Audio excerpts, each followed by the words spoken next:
బెంగుళూరు వారి లెవెల్ 2 క్లాస్‌లో ఉన్నాము. అందరికీ స్వాగతం. 14వ అధ్యాయం 2వ భాగం. ఓం అజ్ఞానతిమిరాంధస్య జ్ఞానాంజనశలాకయా చక్షురున్మిలితం येन తస్మై శ్రీగురవే నమః.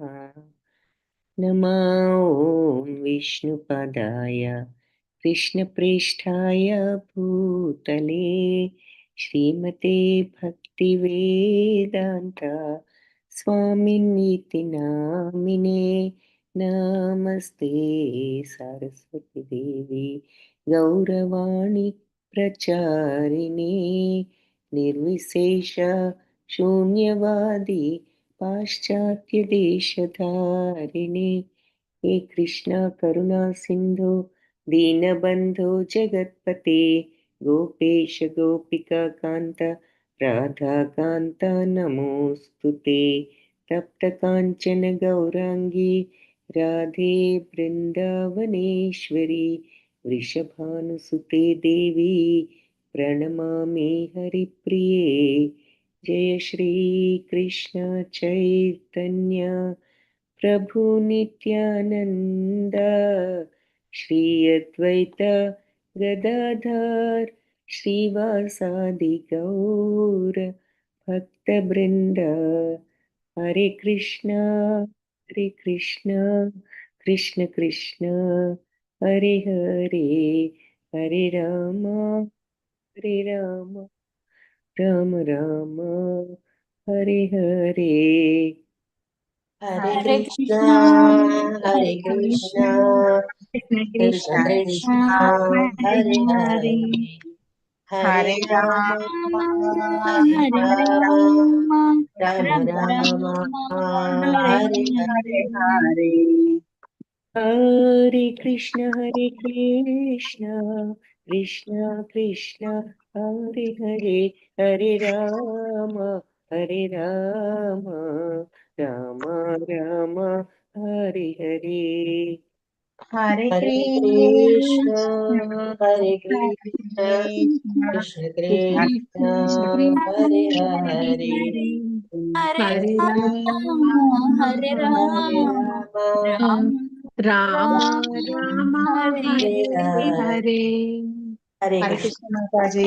హరే కృష్ణ మాతాజీ. హరే కృష్ణ మాతాజీ. హరే కృష్ణ. సో నిన్న 14వ అధ్యాయంలో కొన్ని విషయాలు చూసాము. ఈరోజు దాన్ని పూర్తి చేయడానికి ప్రయత్నిద్దాము. ఏం చూసాము? సుదర్శన్ ప్రభుజీ పెట్టారు గుణాల పరిచయం శ్లోకం. ఫస్ట్ శ్లోకం, శ్రీకృష్ణుడు జ్ఞానాలన్నిట్లోకి ఉత్తమ జ్ఞానం మళ్ళీ చెప్తాను, దీనిని తెలుసుకుంటే దీనిని తెలుసుకునే మునులందరూ కూడా దివ్యత్వాన్ని పొందారు. Very good. ఈ జ్ఞానాన్ని ఆశ్రయించిన వారు సృష్టి సమయంలో జన్మించరు, ప్రళయ సమయంలో నశించరు. మద్భావమాగతే అని నెక్స్ట్ చెప్పారు, నా భావాన్ని పొందుతారు అని. Okay, very good. ఓ భరతవంశీగా నా మహత్ ప్రకృతి అంటే మహత్తత్వం అని మహత్తత్వంలో నేనే బీజాన్ని వేశాను, దానివల్లనే సమస్త జీవుల సృష్టి జరుగుతుంది. Very good. 4 వివిధ యోనులలో జాతులలో అన్ని శరీరాలకు ప్రకృతి తల్లి అయితే బీజాన్ని నాటే తండ్రిని నేను. 3 గుణాల స్వభావం ఏమిటి? ప్రకృతి నుండి పుట్టిన సత్వరజస్తమో గుణాలని 3 గుణాలు అవ్యయమైన ఆత్మను శరీరంలో బంధిస్తాయి. Very good. సత్వగుణం నిర్మలం, ప్రకాశవంతం, పాపరహితం, జీవుణ్ణి సుఖం మరియు జ్ఞానాలతో బందీని చేస్తుంది. Very good. రజోగుణం రాగస్వరూపం, అంటే కోరికలతో ఉంటుంది. ఇది జీవుడిని కర్మలు వాటి ఫలితాల పట్ల ఆసక్తితో బంధిస్తుంది. తమో గుణం అజ్ఞానం వల్ల పుడుతుంది. ఇది సమస్త ప్రాణులను మోహింపచేస్తుంది. జీవుడిని ప్రమాదం, అజాగ్రత్త, ఆలస్యం, నిద్రలతో బంధిస్తుంది. సోమరితనం, నిద్ర ఇవన్నీ. సత్వగుణం సుఖంలో, రజోగుణం కర్మలలో, తమో గుణం జ్ఞానాన్ని కప్పివేసి మోహంలో ఉంచుతుంది. మోహం అంటే భ్రమ, అంటే విచక్షణ లేని స్థితి అని అర్థం. అజాగ్రత్త అంటే విచక్షణ లేని స్థితి, మంచి చెడు తెలియని స్థితి, తెలుసుకోలేని, తెలిసిన వాటిని పాటించలేని స్థితి. రజస్సు తమస్సులను అణిచి సత్వం అంటే ఈ గుణాలన్నీ కూడా పోటీ పడుతూ ఒక్కొక్కసారి ఒక్కొక్క గుణం ఎక్కువ, మిగిలిన రెండింటిని అణచడానికి ప్రయత్నిస్తూ ఉంటుంది నిరంతరం. ఈ శరీరంలో అన్ని ఇంద్రియాలు జ్ఞానంతో ప్రకాశిస్తే అది సత్వగుణం. Very good. లోభము, లౌకిక కర్మలపై ప్రవృత్తి, అశాంతి, కోరికలు పెరిగినప్పుడు రజోగుణం. Very good. వివేకహీనత, బుద్ధిహీనత, నిష్క్రియాత్మకత, అజాగ్రత్త, మోహం కలిగినప్పుడు తమో గుణం పెరిగింది అని తెలుసుకోవాలి. Okay, very good. సో అవివేకము, మరి సోమరితనము, మోహము, భ్రాంతి. మనిషి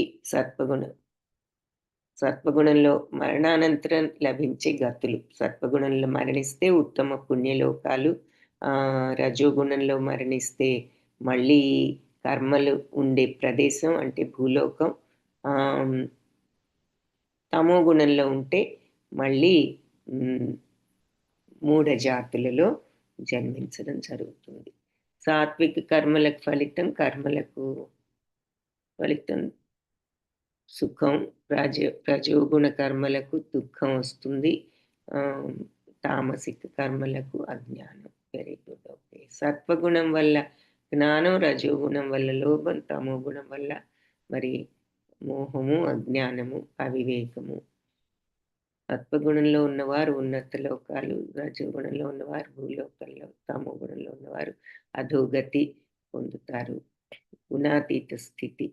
ప్రకృతి గుణాలు తప్ప కర్మలకు వేరే కర్త లేడని, ఆ గుణాల కంటే పరమైన నన్ను అర్థం అంటే సో ఈ గుణాలన్నీ మనం చేస్తున్నాము అనుకుంటున్నాం. మనం ఎలా చేస్తున్నాం అంటే మన స్వభావాన్ని అనుసరించి చేస్తున్నాం. మన స్వభావం తీరులో స్వభావాన్ని బట్టి చేస్తున్నాం. సాత్వికం ఉంటే సాత్విక పనులు, రాజసికం ఉంటే రజోగుణ పనులు, తామసికం ఉంటే తమో. సో స్వభావం డిక్టేట్ చేస్తోంది, మనల్ని నియంత్రిస్తోంది ఈ పనులు చేయడానికి. కారణం ఏమిటి అంటే ఆ స్వభావం.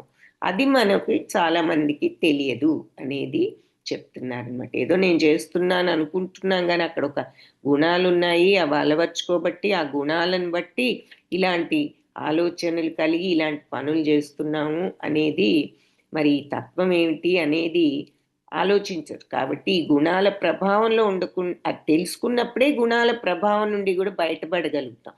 అసలు ఆ గుణాలనేవే ఉన్నాయి, అవి వాటి ప్రేరణ వల్ల మనకి ఇలా ఈ పనులన్నీ కూడా చేయడం జరుగుతుందన్న విషయమే తెలియకపోతే ఇంకా కంట్రోల్ ఏం చేయగలుగుతాం ఆ గుణాలను? సో ఆ విషయం, ఆ జ్ఞానం ఉంటేనే కంట్రోల్ చేయగలం. సో చాలా మంది మనకి మొదట్లో, మరి ఇప్పుడు ఇక్కడ చూస్తున్నాం కాబట్టి తెలిసింది, లేదు అంటే మనకు అసలు ఆలోచనే రాదు కదా. అది ఇక్కడ చెప్పేది. ఇక వెరీ గుడ్, ధన్యవాదాలు ప్రభుజీ. అనూష మాతాజీ ఏమో భగవంతుడు అర్జునుడితో దేనిని తెలుసుకుని మునులందరూ దివ్య జ్ఞానం పొందారో దానిని గురించి వివరించారు. Very good. బ్రహ్మంలో బీజ ప్రదానం చేసింది నేనే, బీజం వలన అన్ని జీవరాశులు పుట్టాయని అంటారు. ప్రకృతి సత్వరజస్తమో గుణాలనే 3 గుణాలతో ఉంది. సత్వగుణం వాళ్ళు త్వరగా పడుకుని త్వరగా లేవడం, భగవంతుని ధ్యానం, శ్రవణం చేయడం, ఆధ్యాత్మిక పుస్తకాలు చదవడం చేస్తారు. ఈ గుణం దివ్యమైన ఆనందాన్ని మనసుకి ఇస్తుంది.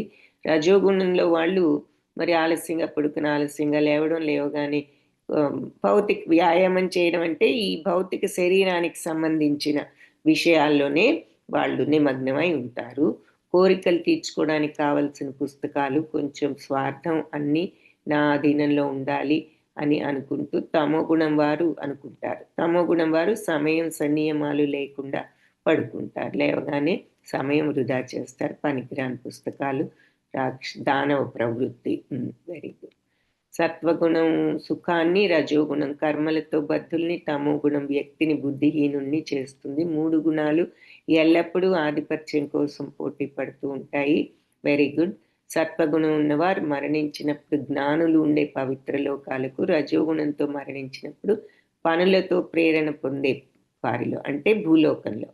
తమో గుణంలో మరణిస్తే జంతు జాతుల్లో పుట్టారు. సత్వగుణం వాళ్ళు ఊర్ధ్వలోకాలకు, రజోగుణం వారు మధ్యలోకాలకు, తమో గుణం వారు నరక లోకాలకు వెళ్తారు. Very good. ఓకే, ధన్యవాదాలు. హరే కృష్ణ. సో హరే కృష్ణ హరిత మాతాజీ. హరే కృష్ణ మాతాజీ. హరే కృష్ణ మాతాజీ, కో-హోస్ట్. ఓకే, సో నా ఈరోజు అది మీకు అక్కడి నుండి కంటిన్యూ చేద్దాం. సో అన్ని పాయింట్స్ కూడా వివరంగా చెప్పారు, ధన్యవాదాలు. సో ఇది ఏ జ్ఞానం తెలుసుకుని మునులందరూ సిద్ధత్వాన్ని పొందారో అది చెప్తాను. ఈ జ్ఞానం తెలిసిన వాళ్ళకి మళ్ళీ సృష్టి సమయంలో జన్మించడం కానీ, ప్రళయ సమయంలో నశించడం కానీ లేదు. మరి బ్రహ్మణుల మహత్తత్వంలో నేనే బీజ ప్రదానం చేశాను. మరి అందరూ మరి భౌతిక ప్రకృతిలో జన్మించడం ద్వారానే అన్ని జీవులు కూడా ప్రకటితం అయ్యాయి. వాటికి బీజ ప్రదానం చేసిన తండ్రిని నేనే అంటూ, మరి సత్వరజస్తమో గుణాలు అనే 3 గుణాలు ఉంటాయి భౌతిక ప్రకృతిలో. సో ఈ ఆత్మ ఈ ప్రకృతిలోకి వచ్చినప్పుడు ఒక శరీరంతో ఈ 3 గుణాలతో ఆవహించి వేయడం వల్ల బందీ అయిపోతుంది.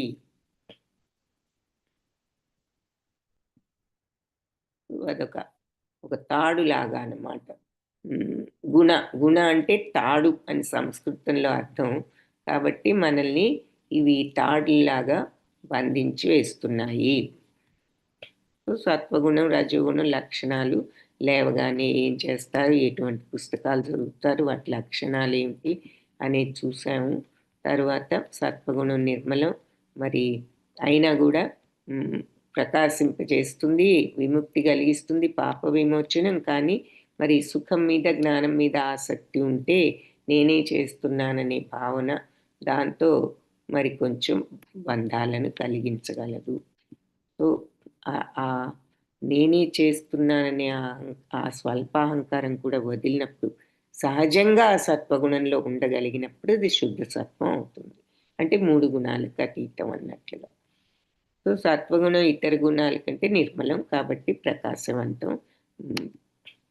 రజోగుణం కోరికలు, అలా తమో గుణం అవివేకము, సోమరితనము. మరి రజోగుణం సత్వగుణం సుఖాన్ని, రజోగుణం కర్మలను కర్మల్లో నిమగ్నం చేయడం, తమో గుణం బుద్ధిహీనతలో నిమగ్నం చేయడం. ఈ గుణాలన్నీ పోటీ పడుతూ ఒక్కొక్కసారి ఒక్కొక్క గుణం మిగిలిన 2 గుణాలని అణచాలని చూస్తూ ఉంటుంది. దేహంలో అన్ని ద్వారాలు జ్ఞానంతో ప్రకాశితం అయితే సత్వగుణం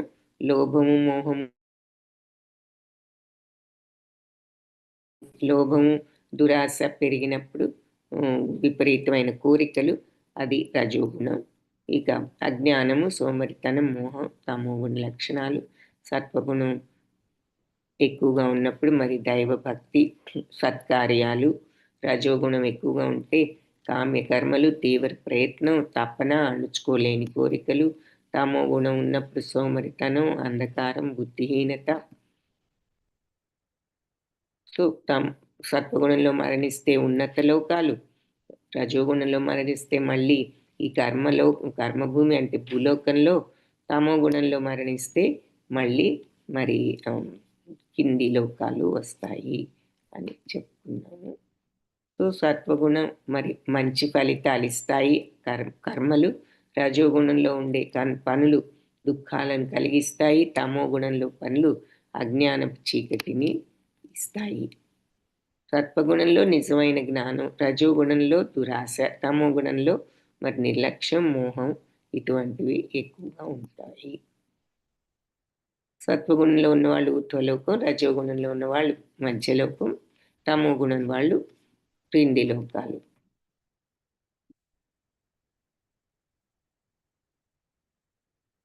సో ఈ ప్రకృతి గుణాలు అన్నిట్లో మనం చేస్తున్నాం అంటే కారణం ఏమిటి అని గుణాలేనని ఎవరైతే వివేకవంతులు తెలుసుకుంటారో, నేను వీటికి అతీతుడను అంటే నేను అంటే ఎవరు, ఈ మనసు కాదు, బుద్ధి కాదు, ఇంద్రియాలు కాదు, నిజంగా నేను అంటే ఆత్మ. ఆత్మ వీటికి అతీతం. అటువంటి అతీతమైన ఆత్మ నాలో ఉంది. అది ఉండబట్టే నాకు ఈ చైతన్యం, ఆ ఆత్మే నేను, ఈ శరీరం కాదు అనే భావనతో ఈ ఆత్మ వీటన్నిటికీ అతీతం అని ఎవరైతే తెలుసుకుంటారో వాళ్ళు నా దివ్య స్వభావాన్ని పొందుతారు. అలాగే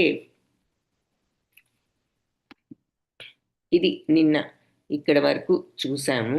సో ఇతర అన్ని పనుల్లో ఈ ప్రకృతి గుణాలు తప్ప ఇంకా వేరే ఏవి లేవు ఎప్పుడైతే వివేకవంతులు యథాదృష్టాను పశ్యతి ఎవరైతే ఇది చూస్తారో మరి వాళ్ళు గుణేభ్యశ్చ పరం వేత్తి, గుణాలన్నిటినీ దాటి మద్భావం శోధిగచ్చతే, నా భావాన్ని పొందుతారు.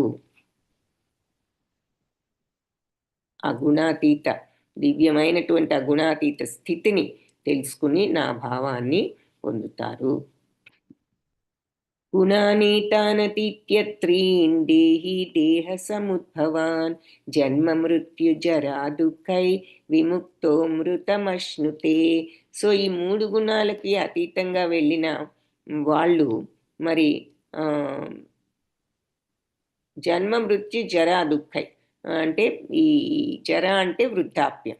సో ఈ జన్మ మృత్యు వృద్ధాప్యం ఈ దుఃఖాలన్నిటి నుంచి విముక్తులై అమృతం అశ్నుతే అంటే అమృతత్వాన్ని పొందుతారు. సో ఈ జన్మలోనే వాళ్ళు ఈ అమరత్వాన్ని, అమృతతత్వాన్ని పొందుతారు. ఎవరు? 3 గుణాలకు అతీతంగా వెళ్ళగలిగిన వాళ్ళు మరి ఈ జన్మ మృత్యు జరా దుఃఖాల నుంచి విముక్తులై, అంటే జనన మరణ చక్రం నుండి అని అర్థం, విముక్తులై అమృతమశ్నుతే, ఇక మళ్ళీ వాళ్ళు అమరత్వాన్ని పొందుతారు. అంటే మళ్ళీ జన్మ ఉండదు, ఎందుకంటే జన్మ ఉందంటే మృత్యు ఉంటుంది కదా.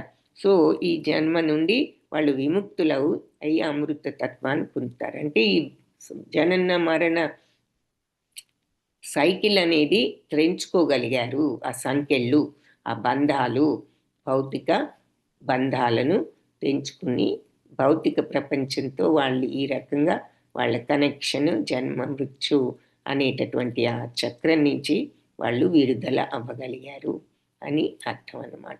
సో ఎవరైతే ఈ త్రిగుణాలకు అతీతంగా అంటే మరి సత్వగుణంలో కూడా నేను అనేటటువంటి అహంకార భావం లేకుండా సహజమైన సాత్విక గుణంతో ఉండగలిగినప్పుడు, అన్ని మంచి పనులు చేస్తున్నా నేనేదో గొప్పగా నేను చేస్తున్నాను అనే ఫీలింగ్ ఉన్నప్పుడు కూడా బందీలు అవుతారు.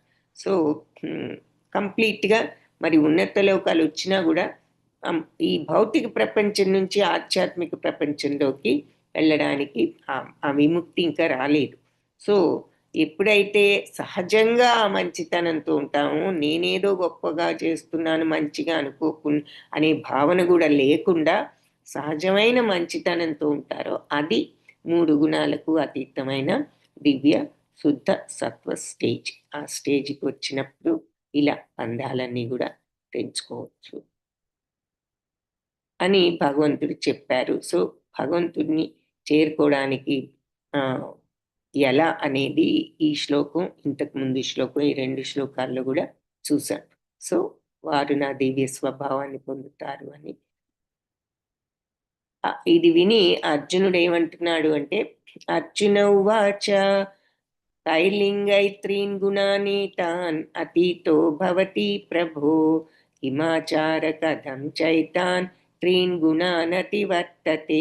సో కైర్లింగైత్రీన్ గుణానీత, ఈ 3 గుణాలకు అతీతంగా ఎలా ఉంటారు ప్రభు, వాళ్ళు ఎలా, కిం ఆచార వాళ్ళు ఏ రకంగా ప్రవర్తిస్తారు, కథం చైతాన్ వాళ్ళ యొక్క నడత ఎలా ఉంటుంది, ఈ 3 గుణాలకు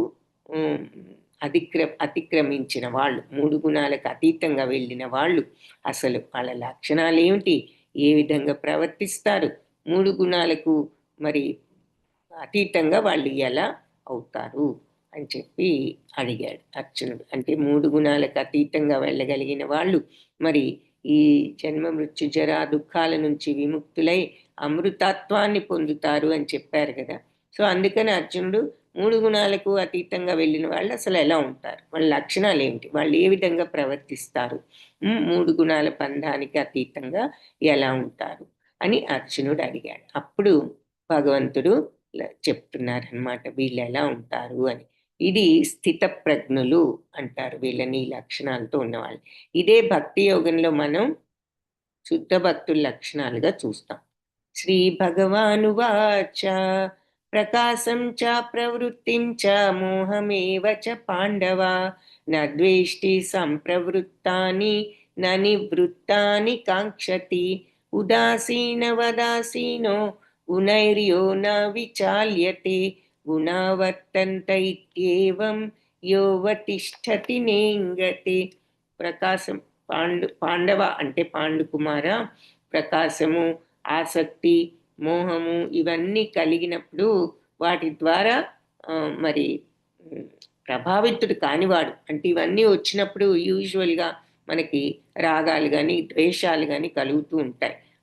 సో అవి వీటి వలన ప్రభావితుడు కానివాడు, నా ద్వేష్టి ఎవరిని ద్వేషించని వాడు, సంప్రవృత్తాన్ని అలాగే మరి ఏదో కావాలనుకోకుండా నా నివృత్తాన్ని ఏదో వద్దు అనుకోకుండా కొన్ని కావాలని కొన్ని వద్దని కాంక్షతి అనుకోకుండా కోరుకోకుండా ఉండేవాడు, ఉదాసీనుడు అంటే అన్నిటి పట్ల తటస్థంగా ఉండేవాడు, ఉదాసీన వదాసీన గుణైర్యో న విచాల్యతే ఈ గుణాలకు మరి గురి కానివాడు, ప్రలోభపడని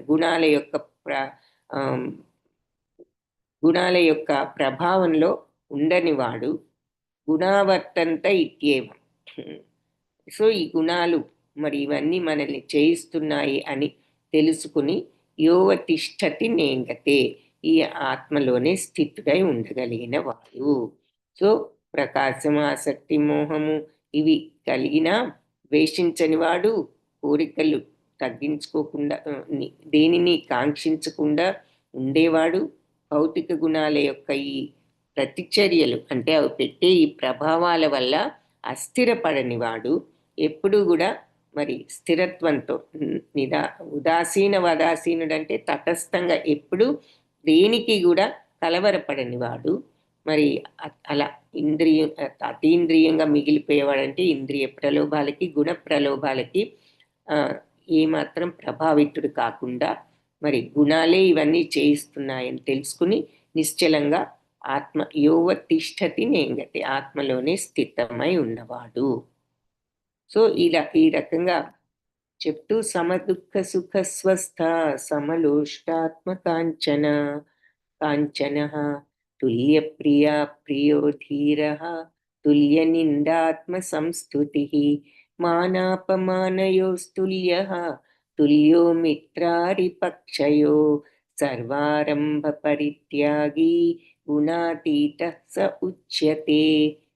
సమదుఃఖ సుఖ దుఃఖాలలో సమస్థితి స్వస్థ స్థితుడై ఉంటూ సమలోష్టాస్మ కాంచన మరి మట్టిని రాయిని కాంచన బంగారాన్ని అన్నిటినీ కూడా సమంగా చూసేవాడు, తుల్య ప్రియ అప్రియ ప్రియమైనదైన అప్రియమైన సమత్వంతో ఉండేవాడు, ధీరుడు మరి అలాగే తుల్య నిందాత్మ స్థుతి నిందైన స్థుతి అయినా సమానంగా చూసేవాడు. మనం ఎవరైనా పొగిడితే ఎంతో సంతోషిస్తాం, ఎవరైనా మనల్ని నిందిస్తే ఎంతో బాధపడతాం. కానీ ఇలాంటి స్థితప్రజ్ఞుడికి నిందైనా స్థుతి అయినా ఏదైనా ఒకటే. మానాపమానయో తుల్య మానం గౌరవమైన అవమానమైన తుల్య సమానమే. ఎవరైనా గౌరవించినా ఒకటే, ఇన్సల్ట్ చేసి అవమానించినా అతను ఒకటే, ఏదైనా ఒకటే అతనికి సమంగానే ఉంటాడు. తుల్యో మిత్రారి పక్షయో అలాగే మిత్రులైన శత్రువులైనా ఒకే రకంగా ఉంటాడు ఎవరితో అయినా. మరి మామూలుగా మనం అలా చూడం కదా, మిత్రులతో బాగుంటాం, శత్రువుల్ని విమర్శించడం, అవమానిస్తే బాధపడటం, కోపం తెచ్చుకోవడం, అదే ఎవరైనా గౌరవిస్తే పొంగిపోవడం, ఇవి జరుగుతూ ఉంటాయి నార్మల్గా. కానీ ఇటువంటి స్థితప్రజ్ఞుడు వీటన్ని సమయాల్లో అందరి పట్ల ఒకే రకంగా ఉంటాడు. సమత్వంతో, సమ అనే మాట వాడారు ఇక్కడ. అందుకే తుల్య అంటే బ్యాలెన్స్డ్ అని అర్థం. తులం అంటారు చూడండి, తులాభారం అంటారు తరాజుని. అలా తుల్య అంటే సమత్వంతో, సర్వారంభ పరిత్యాగి. సో ఈ భౌతిక కోరికల కోసం చేసే పనులన్నిటినీ వదులుకున్నవాడు, గుణాతీతుడు, గుణాలకు అతీతంగా వెళ్ళినవాడు అని చెప్పి సా ఉచ్యతే, అతను గుణాతీతుడని చెప్పబడింది. సో ఆత్మలో స్థితుడై సుఖ దుఃఖాలతో సమత్వంతో, ఆనందాన్ని బాధని ఒకే రకంగా, మట్టి రాయి బంగారాన్ని సమదృష్టితో, ఏదైనా ఒకటే, కావలసిందైనా అవాంఛనీయమైనది జరిగిన ఒకే సమత్వంతో ఉంటాడు. ప్రశంస అయిన నిందైన, గౌరవం అయిన అగౌరవం అయిన ఒకే రకంగా ఉంటాడు. స్నేహితుణ్ణి శత్రువుని ఒకే రకంగా చూస్తాడు. అన్ని కోరికలకు చేసే పనులు అతను త్యజిస్తాడు. ఈ భౌతిక కోరికలు తీర్చుకోవడానికి చేసే పనుల మీద త్యజించిన వాడు గుణాతీతుడు అని చెప్తారు. అని గుణాతీతుడు అన్న మాట ఎలా ఉంటాడు, లక్షణాలు ఏమిటి, ఎలా ప్రవర్తిస్తాడని అడిగిన దానికి ఆన్సర్ ఈ 2 శ్లోకాల్లో చెప్పారు. సో ఎక్కడ చూసాం ఇవే లక్షణాలు, మీకు గుర్తు రావాలి. మరి ఇదే లక్షణాలని మనం రీసెంట్గానే ఇంకో చోట చూసాం. ఎక్కడ? సో 3 గుణాలు అధిగమించిన వ్యక్తి లక్షణాలు: సమస్థితి, తటస్థంగా ఉండడం, ఉద్వేగాలకు ఉదాసీనం, పరితపన అంటే రియాక్ట్ అవ్వకుండా, దేనికి అసూయ లేకుండా ఉండడం. దేనికి రియాక్షన్ లేనప్పుడు ఇంకా అసూయ మాత్రం ఎలా ఉంటుంది?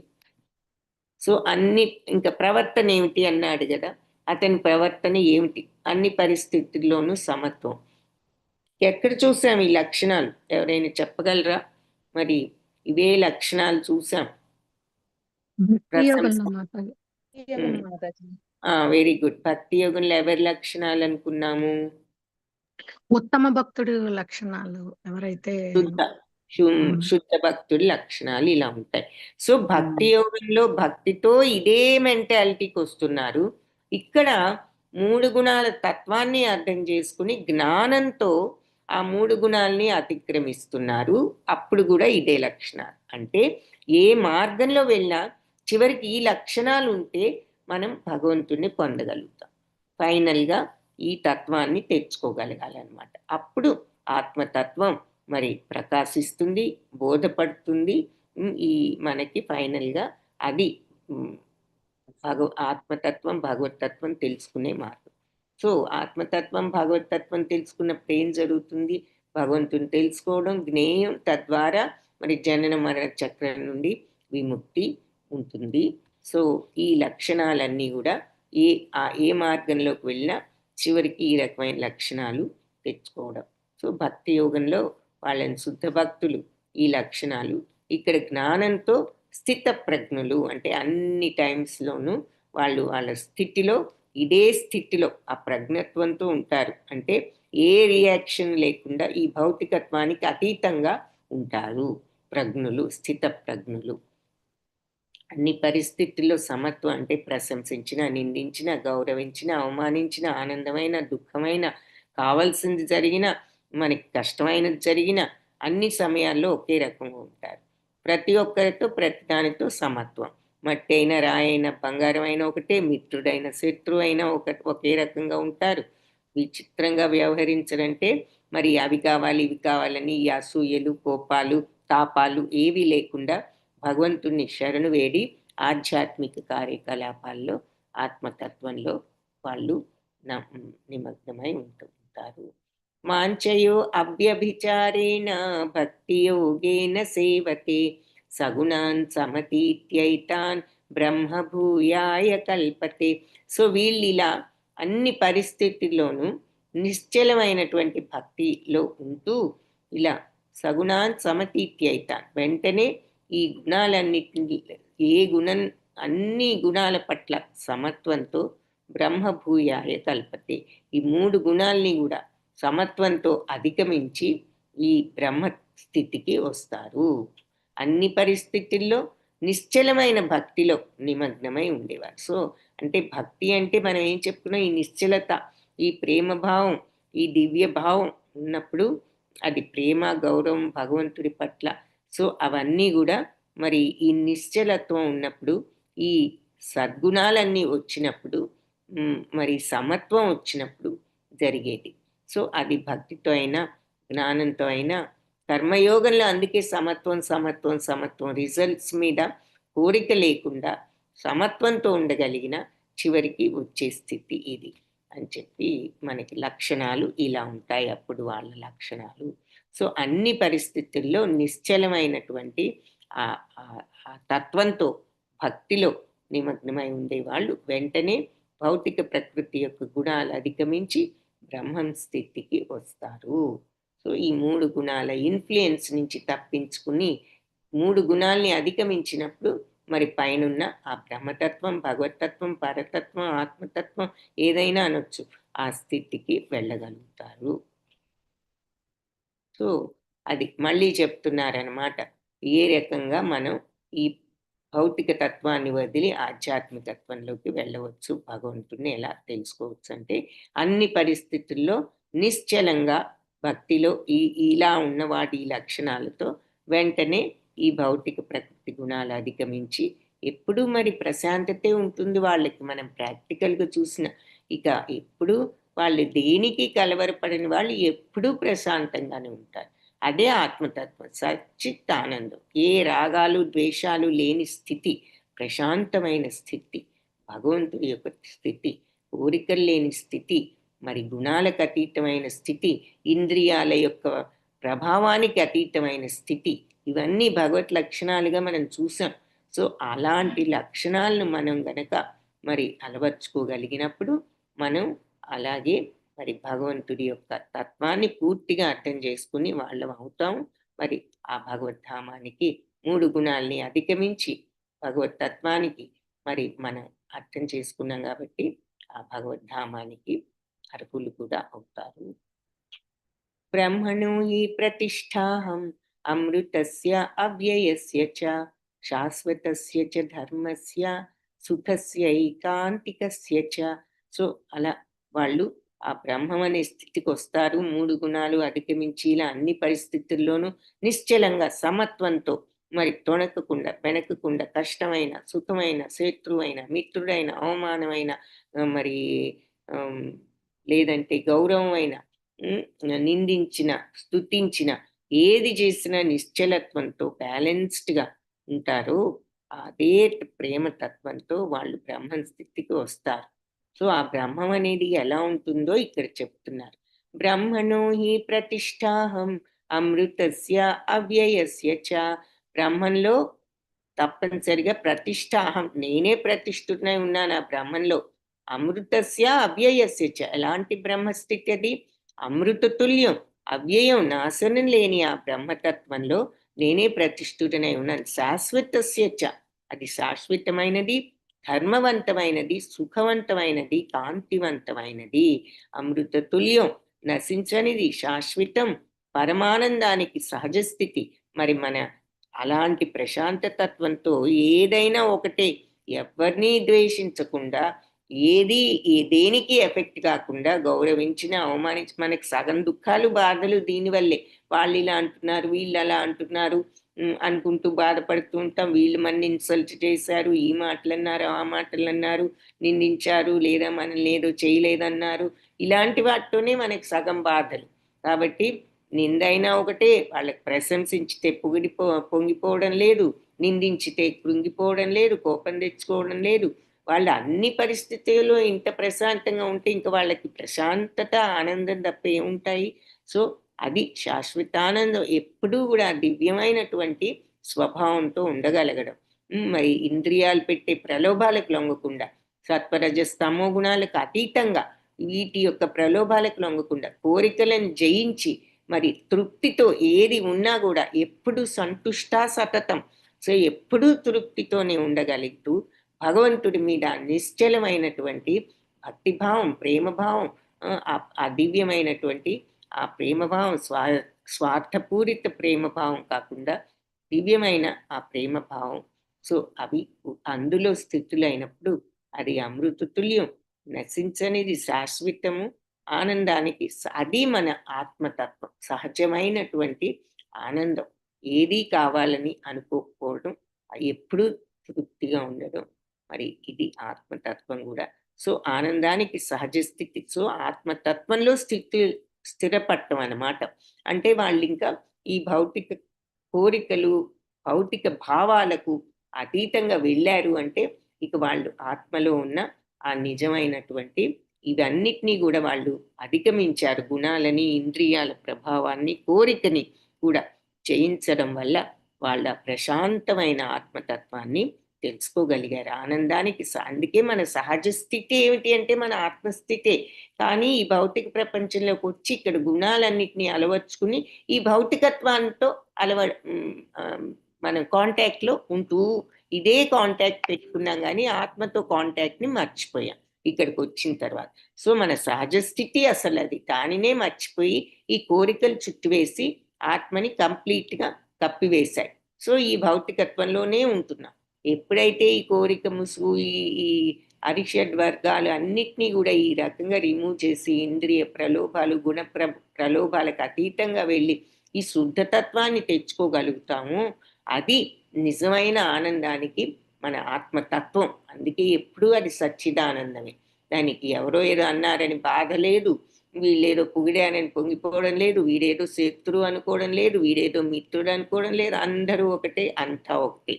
ఏ కోరిక లేని కంప్లీట్ సంతృప్తిలో, సంతుష్ట సతతం స్టేజ్లో ఉంటుంది ఆత్మ. కాబట్టి ఆ తత్వాన్ని మనం రియలైజ్ అవ్వగలిగినప్పుడు, తెలుసుకోగలిగినప్పుడు, ఈ భౌతికత్వాన్ని ప్రక్కకు నెట్టి ఆ తత్వంలో మనం అప్పుడు మునగగలిగినప్పుడు మనకి ఆనందం, సహజమైన ఆనందం ఇది. అది తెలియక మనకి సహజ స్థితి కాబట్టి ఆనందం కావాలనే ప్రతి వాళ్ళం కోరుకుంటాం.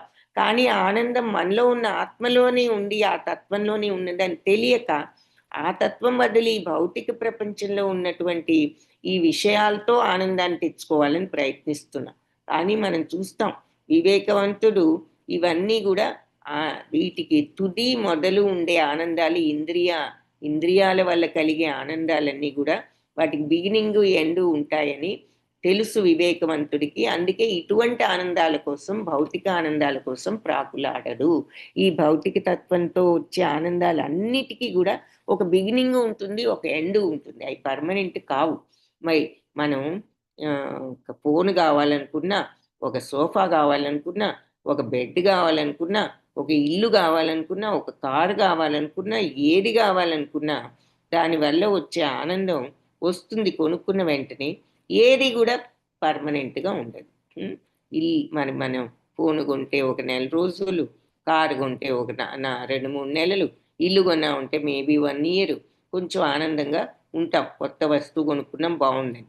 ఆ తర్వాత పాతబడిపోయిన తర్వాత ఇంకా ఎన్నో కోరికలు వస్తాయి కావాలని.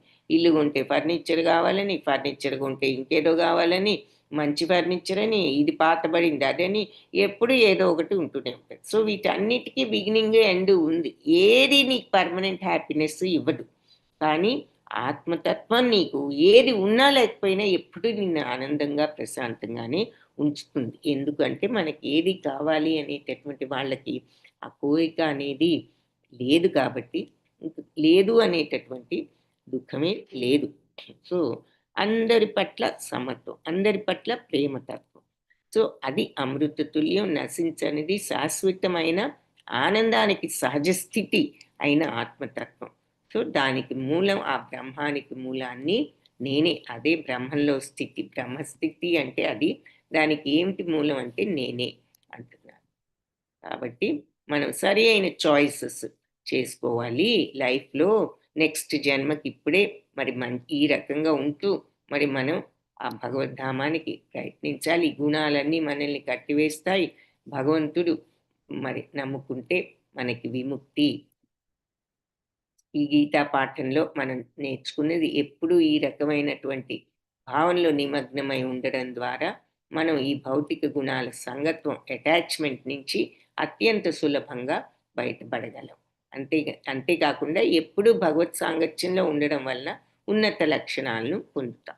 సో ఈ గుణాలను అర్థం చేసుకుని ఈ గుణతత్వాన్ని మరి చేయగలిగినప్పుడు భక్తి అంటే ఎప్పుడు భక్తి అంటే భక్తి అనేది భగవంతుడు ఈ తత్వాన్ని అర్థం చేసుకుని మరి ఈ సమత్వంతో ఉంటూ ఆ ప్యూర్ మెంటాలిటీతో స్వార్థపూరిత రాగాలు కాకుండా స్వార్థరహితమైనటువంటి ప్రేమను భగవంతుడి పట్ల అందరి పట్ల మనం ప్రదర్శించగలిగినప్పుడు అది భక్తి భావం. అంటే ఏం చెప్పుకున్నాం? ప్రేమ గౌరవం ఉంటే అది భక్తి అని చెప్పి. సో అది మనం ఎగ్జాంపుల్స్గా కూడా మన తల్లిదండ్రుల్ని వాళ్ళని చెప్పుకున్నాం. మనకి ప్రేమ గౌరవం రెండు ఉంటాయి వాళ్ళ మీద అని చెప్పి, అది భక్తి.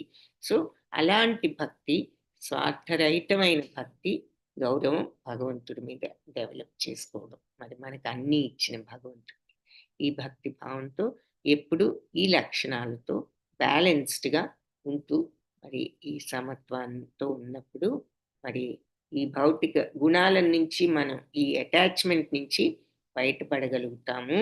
అంతేకాకుండా భగవత్ సాంగత్యంలో ఎల్లప్పుడూ ఉండడం అంటే ఎప్పుడు భగవంతుని మనసులో స్మరించుకుంటున్నప్పుడు మరి ఉన్నత లక్షణాలను కూడా పొందుతాం.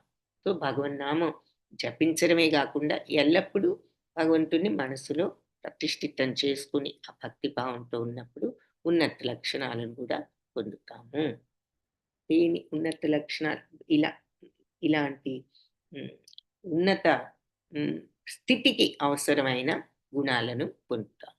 అంటే ఈ కోపతాపాలు, రజోగుణం, తమోగుణం లేకుండా సత్వంలో శుద్ధ సత్వాన్ని పొందగలుగుతాం. హరే కృష్ణ. అందరికీ ధన్యవాదాలు. మరి ఇది 14వ అధ్యాయం. రేపు 15వ అధ్యాయం చూద్దాము. పురుషోత్తమ యోగం. పాంచాకల్పతరుభ్యశ్చ కృపా సింధుభ్యైవ చ పతితానాం పావనేభ్యో వైష్ణవేభ్యో నమో నమః. హరే కృష్ణ. సో 15వ అధ్యాయం పురుషోత్తమ యోగం చాలా ఇంపార్టెంట్ చాప్టర్. చాలా 20 శ్లోకాలే కానీ అన్ని ఇంపార్టెంట్ శ్లోకాసే. చాలామంది ఈ 12, 15 చాప్టర్స్ని కంఠస్థ చేస్తూ ఉంటారు. మరి ఈ భగవంతుని గురించి వేద